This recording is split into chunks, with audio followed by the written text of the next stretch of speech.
Paz do Senhor, eu saúdo os irmãos e as irmãs com a paz do Senhor, que é o nosso costume, e cumprimento a todos amigos, amigas e todos aqueles que estão dedicando um pouquinho do seu tempo para ouvir essa mensagem bíblica. Porque este é mais um vídeo do canal Aprofundamento na Graça e hoje eu quero falar de um tema interessante. É muito comum no meio evangélico nós ouvirmos Romanos 12, logo os primeiros versículos. Tem muita gente que sabe até citar de cor, mas eu quero ler aqui na Bíblia, porque hoje eu quero discutir isso com os irmãos. Romanos 12, versículos 1 e 2 diz assim: Rogo-vos, pois, irmãos, pelas misericórdias de Deus, que apresenteis o vosso corpo por sacrifício vivo, santo e agradável a Deus, que é o vosso culto racional. Ponto final. E não vos conformeis com este século, mas transformai-vos pela renovação da vossa mente, para que experimenteis qual seja a boa, agradável e perfeita vontade de Deus. Muito bem, aqui nós lemos um texto que fala sobre sacrifício. É um texto conclusivo, porque quando Paulo diz, portanto, ele está dizendo, depois de ter dito os 11 capítulos da carta de Romanos, ele chega a uma conclusão.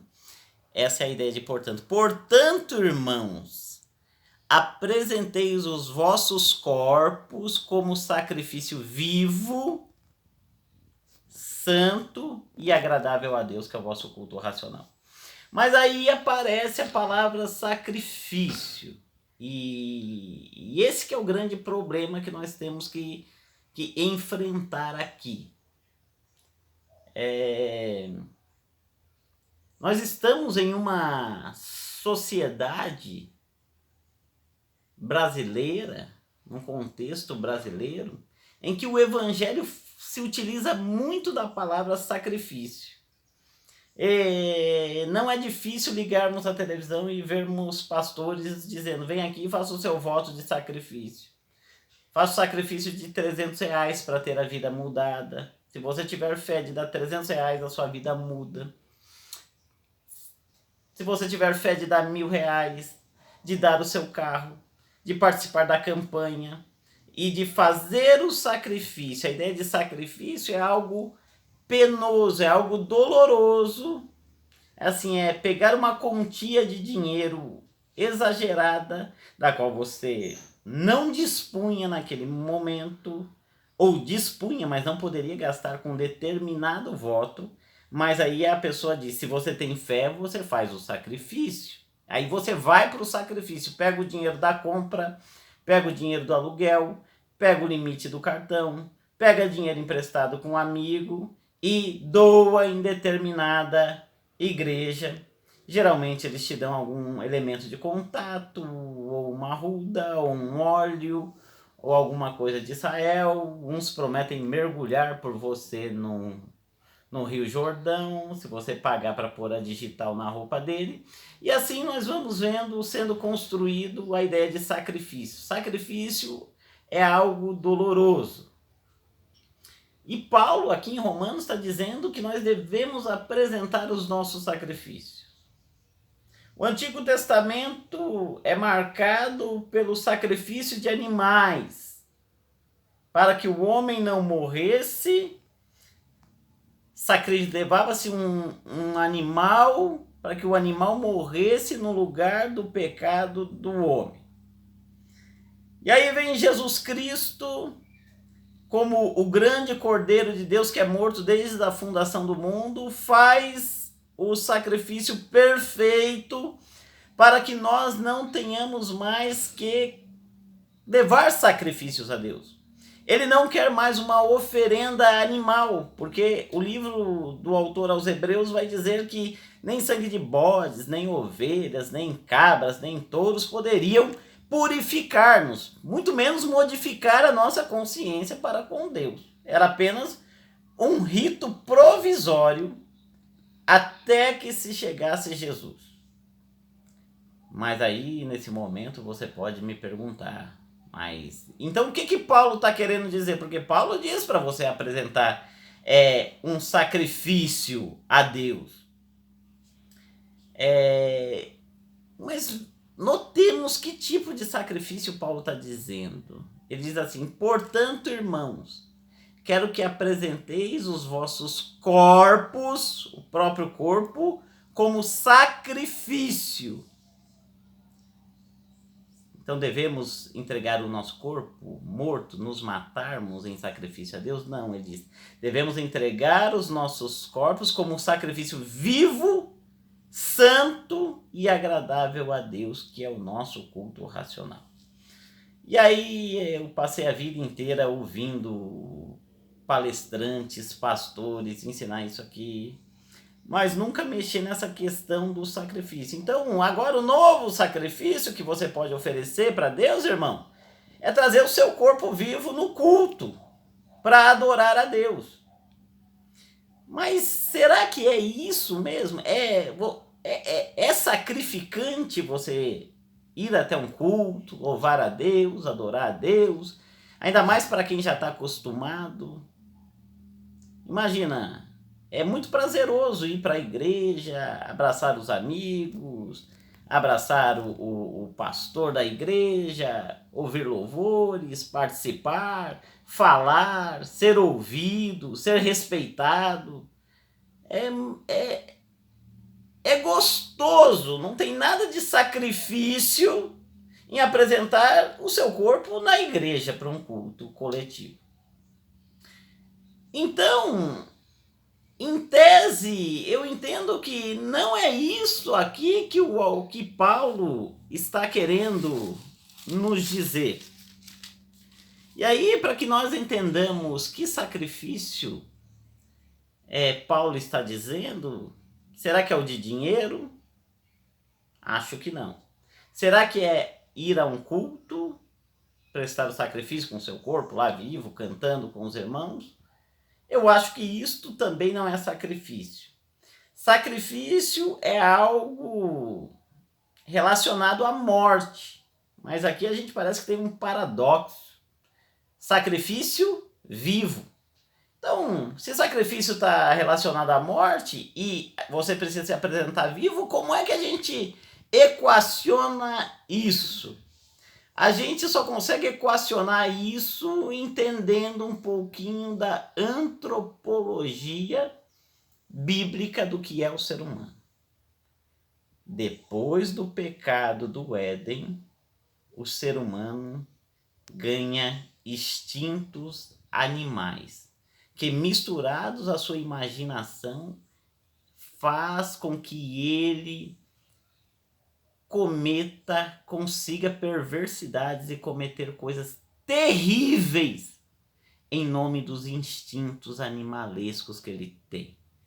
Porque o instinto leva o animal a fazer algo e você tem o animal como um ser de classe inferior. Um animal late para você, você não late de volta para ele. É evidente, ele é de uma classe inferior, mas você tem instintos animais que você coloca dentro da sua imaginação, você o elabora e aí, depois de elaborado, você coloca em prática. É a ideia aqui que eu quero trazer de um serial killer, que tem instintos terríveis, mas só que ele não sai matando assim, igual um louco insano. Ele pega os instintos animalescos, as coisas mais horrendas e odiosas que está em sua imaginação, e não como um animal, mas por ter uma consciência, ele consegue elaborar um plano e de repente ele sai na calada da noite, começa a matar mulheres, violentar mulheres, sacrificar mulheres e consegue escapar da polícia, desafia a polícia de uma maneira até que brilhante e genial. Então o ser humano tem instintos animais que, misturado à sua imaginação e à sua capacidade de fazer o mal, ele consegue se corromper profundamente. Há no ser humano um animal que precisa ser sacrificado. Vamos ler na própria carta de Paulo aos Romanos, capítulo 3, versículo 9, para a gente entender um pouquinho o que é o homem na visão bíblica. E aqui na época do Império Romano. Paulo diz assim: o que se conclui? Temos nós qualquer vantagem? Não, de forma nenhuma. Pois já temos demonstrado que todos, tanto judeus como gregos, estão debaixo do pecado, como está escrito. Não há justo nenhum sequer. Não há quem entenda. Não há quem busque a Deus. Todos se extraviaram a uma e se fizeram inúteis. Não há quem faça o bem. Não há nenhum sequer. A garganta deles é sepulcro aberto. Com a língua urdem engano. Veneno de cobra está nos seus lábios. A boca deles a tem cheio de maldição e de amargura. São seus pés velozes para derramar sangue. Nos seus caminhos há destruição e miséria. Desconheceram o caminho da paz. Não há temor de Deus diante dos seus olhos. É o que Paulo vai nos dizer um pouquinho aqui na sua carta aos Romanos, do que é o ser humano. E aí eu vou ler mais um texto que Santo Agostinho, foi o primeiro texto que ele leu na Bíblia, que ele diz que serviu a sua conversão. Diz a história, se verídica ou não, mas todos a têm como verídica, de que ele era uma pessoa muito da gandaia. E ele não esconde isso. E um dia viu umas crianças cantando: pega o livro e lê, pega o livro e lê, pega o livro e lê. E aí Santo Agostinho entendeu que se tratava da Bíblia. Ele pega a Bíblia, abre a Bíblia e cai em Romanos 13, versículo 11 em diante, e diz assim: e digo isto a vós outros que conheceis o tempo, já é hora de vos despertardes do sono, porque a nossa salvação está agora mais perto do que quando no princípio cremos. Vai alta a noite e vem chegando o dia. Deixemos, pois, as obras das trevas e revistamo-nos das armas da luz. Andemos dignamente, como em pleno dia. Isso aqui foi o que mais perturbou Santo Agostinho, essa parte que eu vou ler, porque era exatamente do jeito que ele vivia e do jeito que muitos de nós vivemos. Não em orgias e bebedices, não em impudícias e dissoluções, não em contendas e ciúmes, mas revestivos do Senhor Jesus Cristo, e nada disponhais para a carne no tocante às suas concupiscências. E aí Santo Agostinho entendeu que aquela vida de bebedeiras, de orgias, de dissoluções, de ciúmes, de ira, de inveja, se tratava de uma inclinação da carne, e ele tinha que, para ter Deus dentro dele, dar um jeito de arrancar aquilo de dentro dele. Ele percebe que aquilo é um instinto animal, que ele estava sendo controlado pelos seus instintos, e que era possível em Deus, em Jesus Cristo, havia uma possibilidade de vencer este lado animal. E aí eu quero que você que esteja me ouvindo seja o mais sincero possível com você e veja aquilo que te prejudica. Se não é de fato assim que nós vivemos, cheio de raiva dos outros, cheio de ódios, cheio de vícios, cheio de paixões, cheio de vontades, e muitas vezes essas coisas nos controlam e vão levando a nossa vida para o buraco.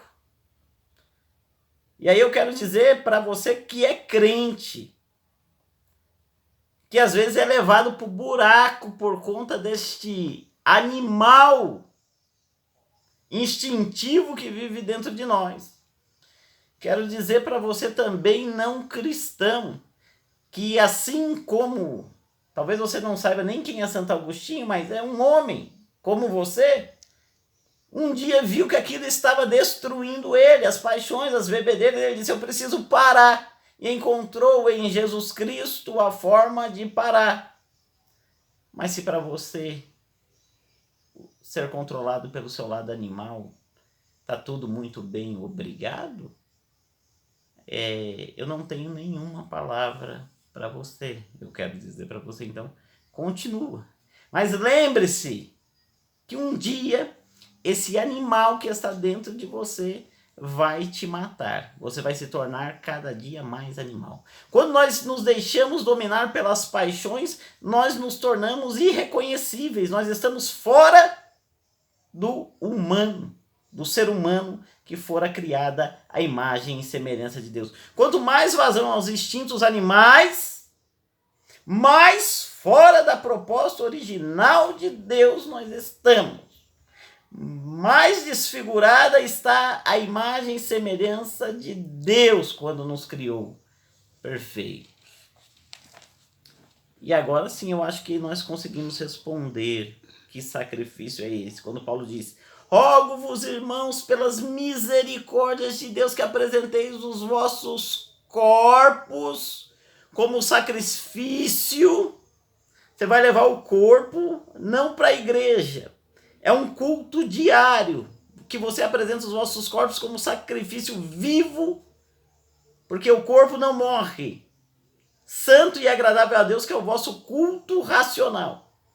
Então ele está colocando aqui duas coisas. Um corpo como sacrifício, mas ele vai ficar vivo, porque ele tem que apresentar um culto racional.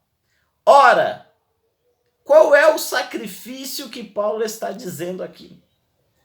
Paulo está demonstrando para a igreja, aos romanos e para mim, para você, que nós devemos sacrificar o animal que o pecado construiu dentro de nós. As inclinações, as paixões, as emoções, tudo isso nós devemos pegar no nosso corpo e sacrificar o animal que está dentro de nós, para que possamos chegar e apresentar o nosso corpo como sacrifício vivo, santo e agradável a Deus, que é um culto da razão. Devemos sacrificar o nosso lado animal no altar da razão, da consciência que vem pela fé, que é purificada por Cristo. E aí ele vai retificar essa ideia dizendo, e não vos conformeis com este século. O século em Roma era o século das orgias, das bebedices, das adorações aos deuses e as prostituições. Não vos conformeis com este século, mas transformai-vos pela renovação da vossa mente. O século te apresenta bebida, droga, cachaça, prostituição, homossexualidade, alguma coisa para aflorar o seu instinto animal. E Paulo está dizendo, não, mata este animal, para que possais experimentar na transformação, na renovação da mente, qual é a boa, agradável e perfeita vontade de Deus. Então a vida do cristão é um eterno apresentar-se a Deus, dizendo, Senhor, eu estou aqui diante de ti para te prestar o meu culto, mas o Senhor só aceita o meu culto com sacrifício. Então eu mato hoje dentro de mim, eu sacrifico diante do teu altar o animal que me controlava, o animal que me levava para a bebida alcoólica, o animal que me levou para as drogas, o animal que fez eu trair a minha esposa, o animal que me levou para a prostituição, o animal que me levou para a homossexualidade, o animal que me leva para o fundo do poço, o animal que tira toda a minha paciência com o seu ódio, o animal que me faz odiar, o animal que me faz ter pensamentos homicidas. Eu sacrifico tudo isso diante de ti e te apresento uma mente límpida, uma mente pura diante de ti. Por que a igreja institucional muitas vezes não dá certo?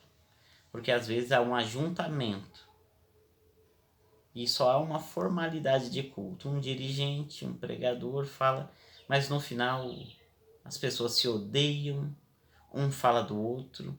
Na verdade, ainda não aprendemos que para se reunir em um culto, nós nos reunimos para nos tornarmos pessoas melhores. E para isso é preciso haver o sacrifício das paixões infames da carne, que é o animal que vive dentro de nós.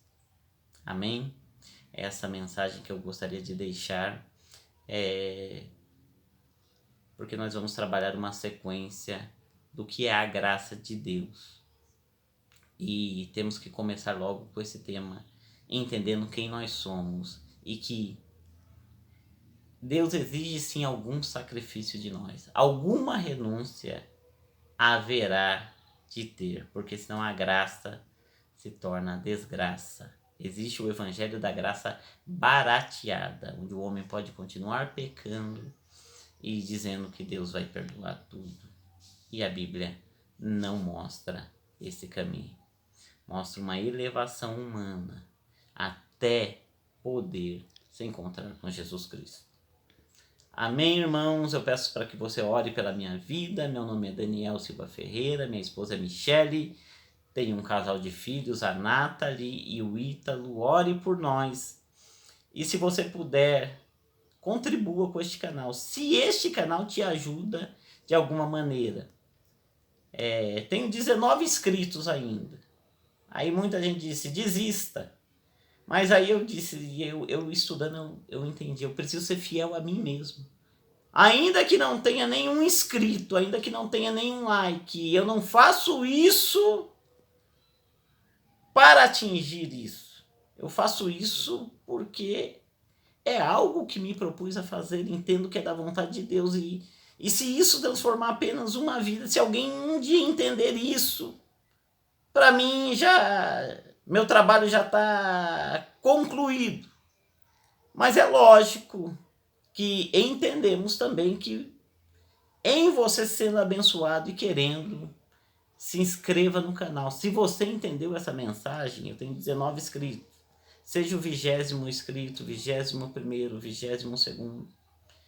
Se ficou alguma dúvida, alguma discordância, se você não entendeu algum ponto, deixa um comentário embaixo que também ajuda. Compartilha com os amigos, compartilha com a cristandade, para ver se nós melhoramos esse evangelho que nós vivemos no Brasil. No demais, fica com a graça do Senhor Jesus na sua vida. Amém.